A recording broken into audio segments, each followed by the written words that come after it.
I'm gonna read the foreword, and then I'm gonna explain how this works. Little House Live, Little House Live, Little Women Live. The little comes out first, and it automatically comes out Little House Live. For students living in Little Women Live is only going to be live for now, once a week. And when I'm done reading the live, I'm going to make it private. I will be downloading it and editing it for those people who didn't want to come to the live, who would rather watch it. So the way it's going to work is whenever I do a Little Women Live, and we're going to, I'm going to read it. We're going to talk about it, how it may affect us in today's age, all those things. And then when I'm done, I'm going to download it, and I'm going to edit out all the conversations that we had and just make it a chapter for public. The Little House Lives, or the Little Women Live, when they're done, they won't be playable to the public. Okay, does that make sense? Hello, Willow, Weed Bee, Joe Mama, Judith French, because I thought about making the live readings for patrons only, but I don't want to do that, right? I don't want to do that because I've promised this to you guys. But when you're here for the live, you're here for the live. After the live is over, it is not going to be open to the public until I've edited it to a regular chapter. Okay? That's your special gift from me. Now, for starters, I want to let you know that I have never read this more than once or twice. So it's going to take me a little while to get into characters, especially since there's so many of them. Okay? Everybody, I knew Little House on the Prairie and, like the back of my hand. I've read them dozens of times. But in this case, not so much. All right. So let me just put this on, pop out the chat, and let us begin with the foreword. Little Women Live, Day 1. Forward. Joe March dreams of doing something splendid. I don't know what, but I'm on the watch for it. The teenage Joe guards her freedom jealously, and we share her eagerness to taste adventure. I hate to think I've got to grow up and be Miss March and wear long gowns and look as prim as a China Aster. It's bad enough to be a girl. Anyway, when I like boys' games and work and manners. Watching Jo grow up, we identify with her struggle. We hope that she will find contentment without losing the courage of her passionate nature. She's her mother, chestnut burr, prickly outside but silky soft within. In Little Women, Louisa May Alcott brought irresistibly to life the four March sisters. I haven't read it aloud in a while, and it's not a book I'm really familiar with. In Little Women, Louisa May Alcott brought irresistibly to life the four March sisters, lovingly rendering their very different characters. Who can forget Beth conquering her fear to tiptoe through the great Lawrence house to reach the promised piano? Or Jo selling her hair to contribute money to aid her father fallen ill on a Civil War battlefield? Or Aunt March unwittingly goading Meg into a declaration of her true feelings towards John Brooke? The individuality of these four young heroines and their deep caring for one another has been perfectly portrayed in the captivating color illustrations of Jessie Wilcox Smith, and I'll show them to you as we go through. With great sensitivity, the artist caught those moments of reverie in which the characters touched an important part of their inner beings. We feel the warm glow of a rich family life when we look at these scenes depicted in soft colors and given definition by their delicate, precise line.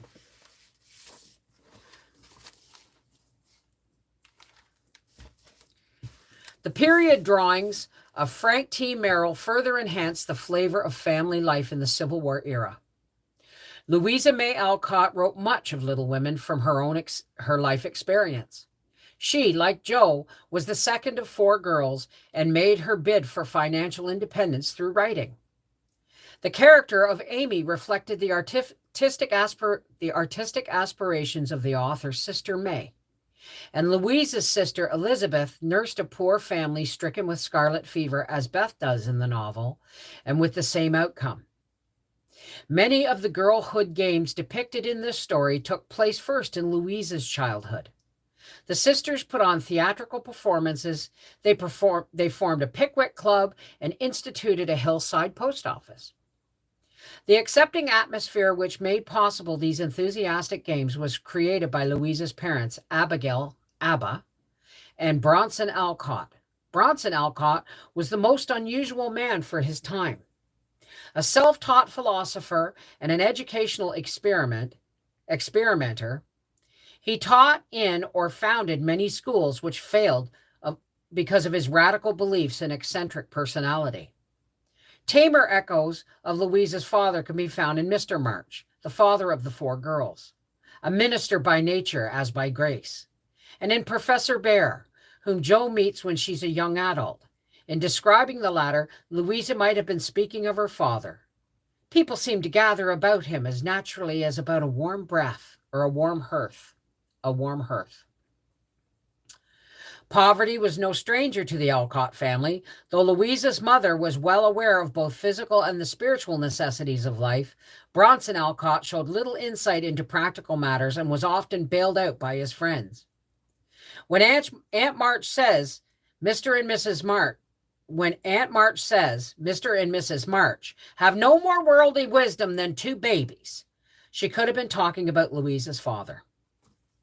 Yet it was in this loving, if unconventional family that Louisa acquired her abiding beliefs in the virtues of honesty, trust, and caring that suffuse Little Women. She wrote, as she might have written of herself, that Jo felt the blessed solace of a belief in the immortality of love. Little Women celebrates the family's capacity to renew itself. I do think that families are the most beautiful things in the world, cries Jo. Though the 4 sisters experience disappointment, loss, and sorrow, they are able to deepen their understanding and acceptance of life throughout the deep-seated trust with which all members of their family give and receive help. As we read this story, we wonder whether the 4 March girls will fulfill their dreams, though Mrs. March says, to be loved and be chosen by a good man is the best and sweetest thing. Oh, excuse me. Wrong Mrs. March. Though Mrs. March says, to be loved and chosen by a good man is the best and sweetest thing which can happen to a woman. Louisa herself never married. After the success of Little Women, she wrote more novels for children, also widely read by adults, and she gradually became the financial mainstay of her impractical family. Louisa died on March 6th, 1888, at the age of 55, only 2 days after the death of the beloved father she strove so hard to protect.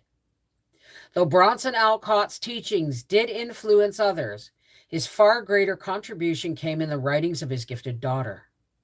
No one reads Little Women just once. It's faith in the sweetness of the simple virtues that has become a part of the childhood of generations of readers. Ellen Shapiro, New York City, 1986.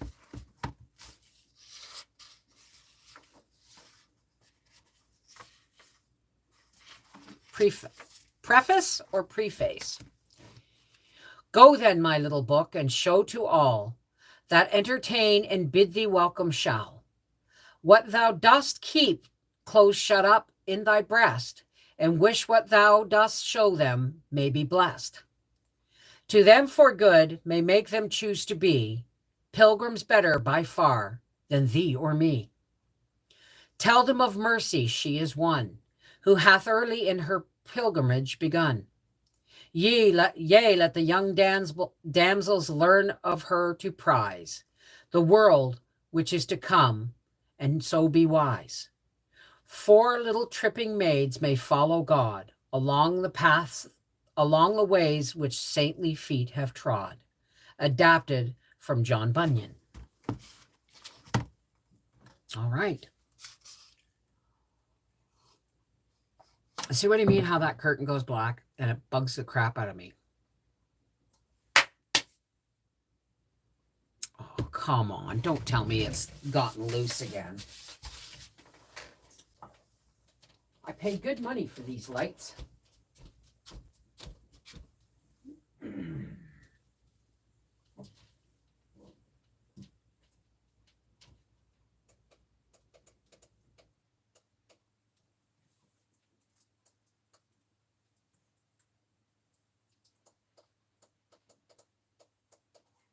Oh, for the love of Pete.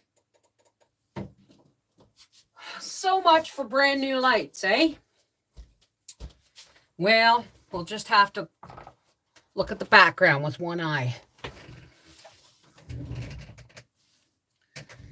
Chapter 1, Playing Pilgrims. No, Christmas won't be Christmas without any presents, grumbled Joe, lying on the rug. It's so dreadful to be poor, sighed Meg, looking down at her old dress. I don't think it's fair that some girls have plenty of pretty things and others get girls nothing at all, added little Amy with an injured sniff. We've got father and mother and each other, said Beth contentedly from her corner. The 4 young faces on which firelight shone brightened at the cheerful words, but darkened again as Joe said sadly, We haven't got father, and shall not have him for a very long time. She didn't say perhaps never. But each silently added, thinking of their father far away where the fighting was. Nobody spoke for a minute, and then Meg said in an altered tone, You know the reason Mother proposed us not having any presents this Christmas was because it's going to be a hard winter for everyone, and she thinks we ought not to spend money for pleasure when our men are suffering so in the army. We can't do much, but we can make our little sacrifices and ought to do it gladly. But I'm afraid I don't. And Meg shook her head as though she regretfully of all the she thought regretfully of all the pretty things she wanted. But I don't think the little we should spend would do any good. We've each got $1, and the army wouldn't be much helped by our giving that. I agree not to expect anything from Mother or you, but I do want to buy Undine and Sintram for myself. I've wanted it so long. Said Joe, who was a bookworm. It's going to take me a while to get into the rhythm of this, guys. I plan to spend mine in new music, said Beth with a little sigh, which no one heard but the hearth brush and the kettle holder. I shall get a nice box of Faber's drawing pencils. I really need them, said Amy. Oh, wait a second. I got to stop looking up. I really need them, said Amy decidedly. Mother didn't say anything about our money, and she won't wish us to give up everything. Let's each buy what we want and have a little fun. I'm sure we work hard enough to earn it, cried Joe, examining the heels of her shoes in a gentlemanly manner. I know I do. Teaching those tiresome children nearly all day when I'm longing to enjoy myself at home, began Meg in the complaining tone again. You don't have half such a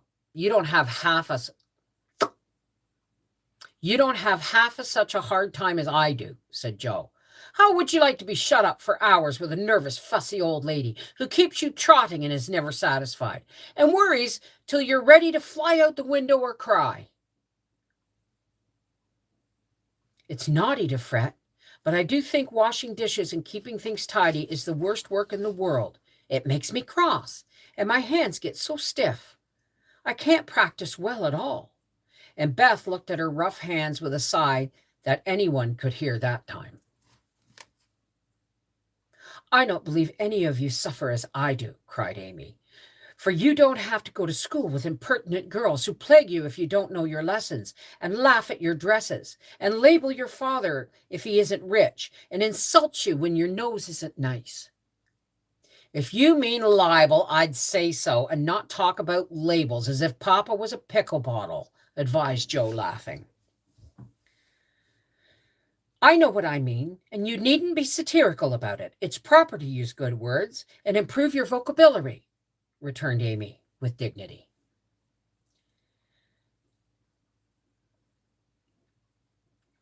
Don't peck at one another, children. Don't you wish we had money Papa lost when we were little? Oh, Joe, dear me, how happy and good we'd be if we had no worries, said Meg, who could remember better times. I'm looking for the names in advance so I don't get the characters mixed up. You said the other day you thought we were a deal happier than the king's children, for they were fighting and fretting all the time in spite of their money. Okay.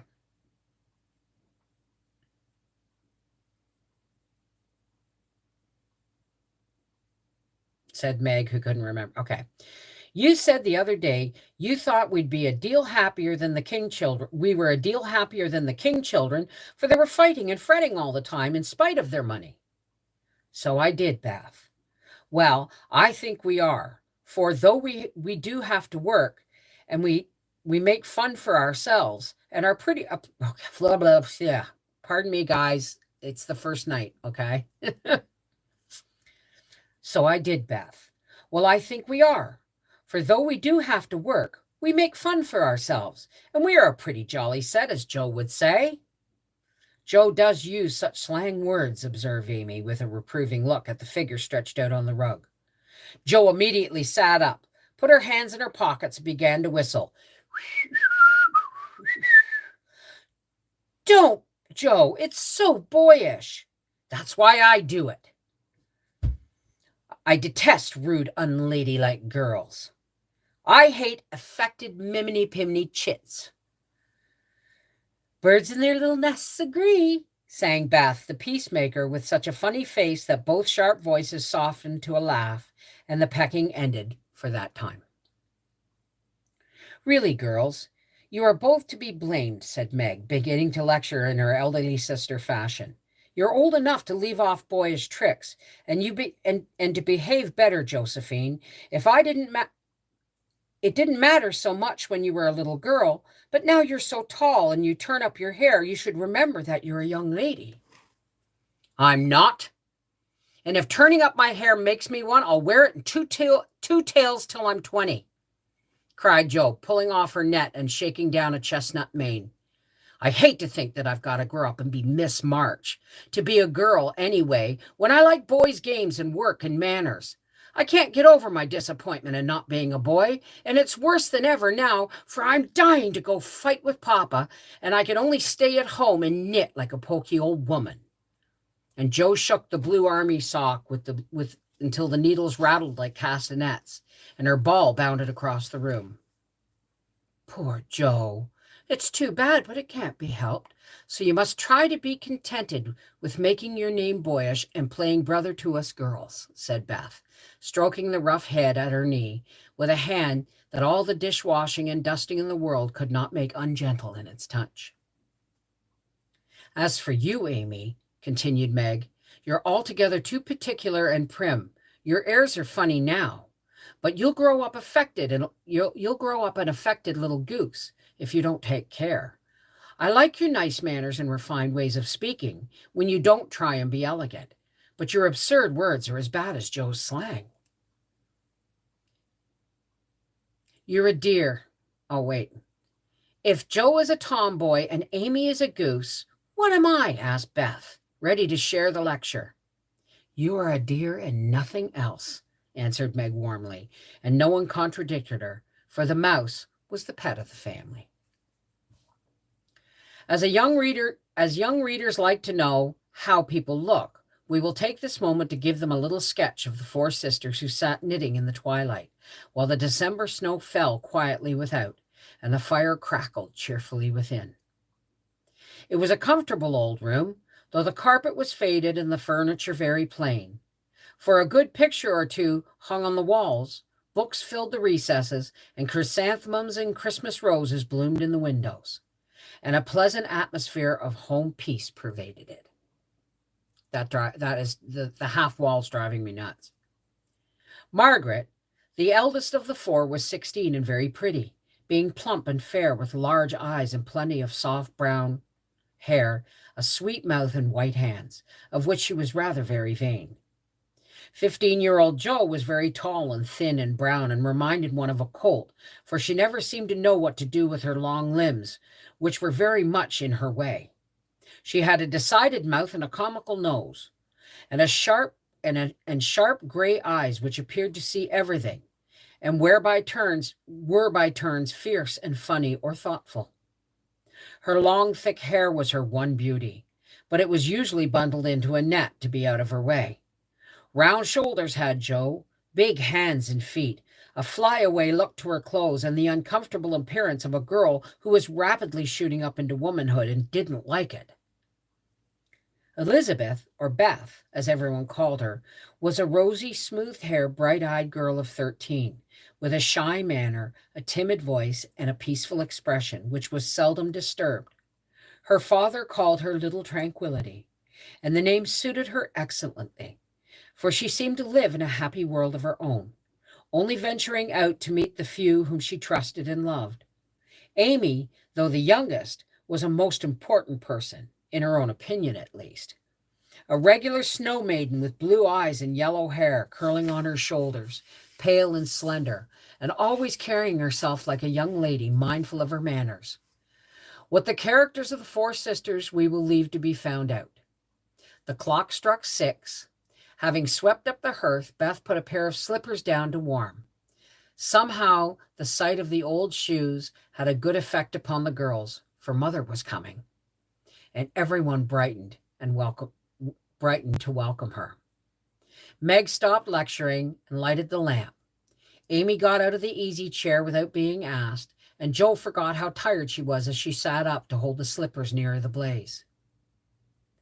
They are quite worn out. Marmee must have a new pair. I thought I'd get her some with my dollar, said Beth.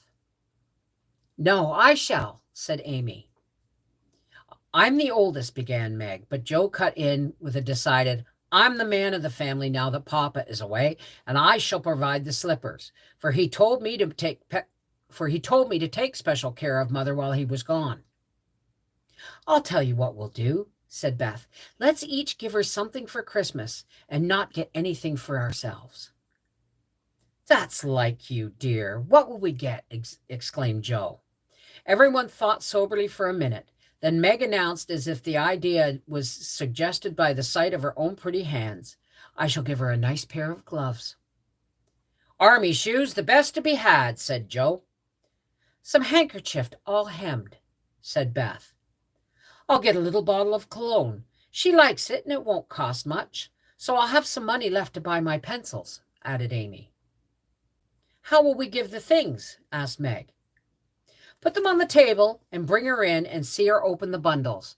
Don't you remember how we used to do it on our birthdays? Answered Jo. I used to be so frightened when it was my turn to sit in the big chair with the crown on and see all you come marching round to give presents with a kiss. I liked things and the kisses, but it was dreadful to have you all sitting looking at me while I opened the bundles, said Beth, who was toasting her face and the bread for tea at the same time. Let Marmee think we're getting things for ourselves, and then surprise her. We must go shopping tomorrow afternoon, Meg. There is so much to do, and the play for Christmas night, said Jo, marching up and down with her hands behind her back and her nose in the air. I don't mean to act in any more after this time. I'm getting too old for such things, said Meg, who was as much a child as ever about dressing up frolics. You won't stop, I know, as long as you can trail around in a white gown with your hair down and wear gold paper jewelry. You're the best actress we've got, and there'll be an end to everything if you quit the boards, said Jo. We ought to rehearse tonight. Come here, Amy, and do the fainting scene, for you're as stiff as a poker in that. I can't help it. I never saw anyone faint, and I don't choose to make myself all black and blue tumbling flat as you do. If I can go down easily, I'll drop. If I can't, I shall fall into a chair and be graceful. I don't care if Hugo comes at me with a pistol, returned Amy, who was not gifted with dramatic power, but was chosen because she was small enough to be borne out shrieking by the villain of the piece. Do it this way. Clasp your hands so and stagger across the room, crying frantically, Rodrigo! Rodrigo! Save me! Save me! Away went Joe, with a melodramatic scream which was truly thrilling. Amy followed, but she poked her hands out stiffly before her and jerked herself along as if she went by machinery. And her ow was more suggestive of pins being run into her than fear and anguish.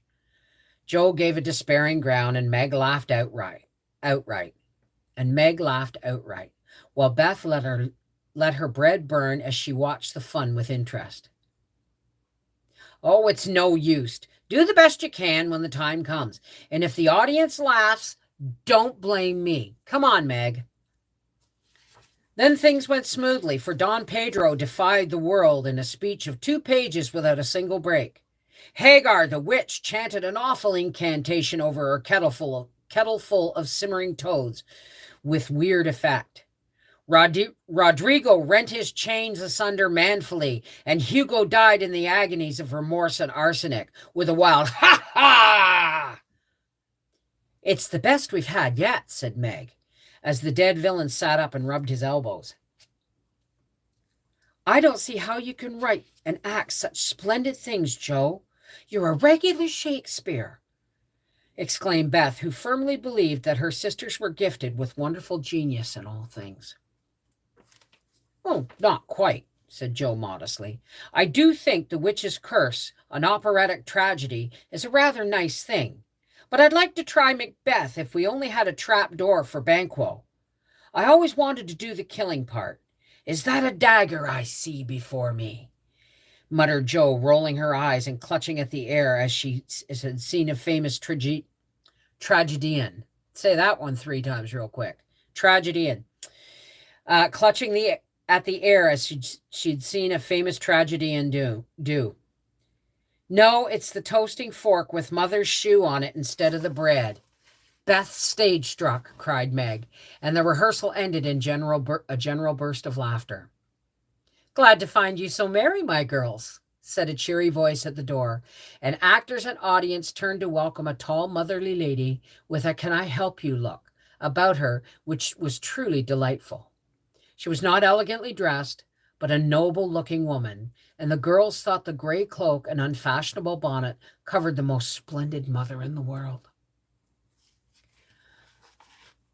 Well, dearies, how have you got on today? There was so much to do getting the boxes ready to go tomorrow that I didn't come home for dinner. Has anyone called, Beth? How's your cold, Meg? Joe, you look tired to death. Come and kiss me, baby. While making these maternal inquiries, Mrs. March got her wet things off, her warm slippers on, and sitting down in the easy chair, drew Amy to her lap, preparing to enjoy the happiest hour of her busy day. The girls flew about, trying to make things comfortable, each in her own way. Meg arranged the tea table. Joe brought wood and set chairs, dropping and overturning and clattering everything she touched. Beth trotted to and fro between the parlor and the kitchen, quiet and busy, while Amy gave directions to everyone as she sat with her hands folded. As they gathered about the table, Mrs. March said with a particularly happy face, I've got a treat for you after supper. A quick, bright smile went around this like a streak of sunshine. Beth clapped her hands, regardless of the biscuit she held, and Joe tossed up her napkin, crying, A letter! 3 cheers for Father! Yes, a nice long letter. He is well, and he thinks he shall get through the cold season better than we feared. He sends you all sorts of loving wishes for Christmas and an especial message to you girls, said Mrs. March, patting her pocket as if she had got a treasure there. Hurry and get done. Don't stop to quirk your little finger and simper over your plate, Amy, cried Joe, choking in her tea and dropping her bread butter side down on the carpet in her haste to get at the treat. Beth Beth ate no more, but crept away to sit in her shadowy corner and brood over the delight to come till the others were ready. I think it is so splendid in father to go as chaplain when he was too old to be drafted and not strong enough for a soldier, said Meg warmly. Don't I wish I could go as a drummer, a vivan, what's its name, or a nurse so I could be near him and help him, exclaimed Joe with a groan. It must be very disagreeable to sleep in a tent and eat all sorts of bad-tasting things and drink out of a tin mug, sighed Amy. When will he come home, Marmee? Asked Beth with a little quiver in her voice. Not for many months, dear, unless he is sick. He will stay and do his work faithfully as long as he can, and we won't ask him back a minute sooner than he can be spared. Now come and hear the letter. They all drew to the fire, Mother in the big chair with Beth at her feet, Meg and Amy perched on either arm of the chair, and Joe leaning on the back, where no one would see any sign of emotion if the letter should happen to be touching. Very few letters were written in those hard times, very few letters were written in those hard times that were not touching, especially those which father sent home. In this one, little was said of the hardships endured, the dangers faced, or the homesickness conquered. It was a cheerful, hopeful letter, full of lively descriptions of camp life, marches, and military news, and only at the end did the writer's heart overflow with fatherly love and longing for the little girls at home. Give them all my dear love and a kiss. Tell them I think of them by day, pray for them by night, and find my best comfort in their affection at all times. A year seems like a very long time to wait before I see them, but remind them that while we wait, we may all work so that these hard days need not be wasted. I know they will remember all I said to them, that they will be loving children to you, will do their duty faithfully, fight their bosom as enemies bravely, and conquer themselves so beautifully that when I come back to them, I may be fonder and prouder than ever of my little women. Everybody sniffed when they came to that part. Joe wasn't ashamed of the great tear that dropped off the end of her nose, and Amy never minded the rumpling of her curls as she hid her face in her mother's shoulder and sobbed out, I am a selfish little girl, but I truly try to be better so he mayn't be disappointed in me by and by. We all will, cried Meg. I think too much of my looks and hate work, but I won't any more if I can help it.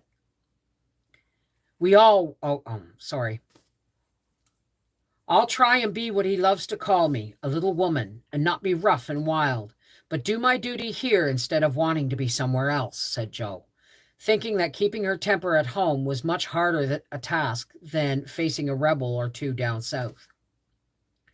Beth said nothing, but wiped away her tears with the blue army sock and began to knit with all her might, losing no time doing the duty that lay nearest her.